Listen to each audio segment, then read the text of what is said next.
എസ്.കെ. പൊറ്റക്കാട് എന്ന സാഹിത്യകാരൻ, അദ്ദേഹത്തിന് ജ്ഞാനപീഠ പുരസ്കാരം ലഭിച്ച ഒരു നോവലുണ്ട്, ഒരു ദേശത്തിൻ്റെ കഥ. അതിൽ അദ്ദേഹം പറഞ്ഞു, സ്ത്രീയുടെ ജീവിതം ഒരു പൂവള്ളിയാണ്.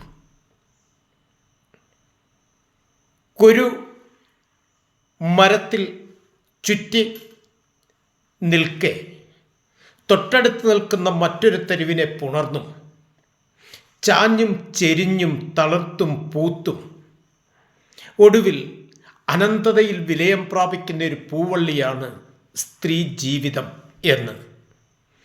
ഇത് ശരിയാണോ തെറ്റാണോ നമ്മൾ സ്വയം വിലയിരുത്തേണ്ടതാണ്.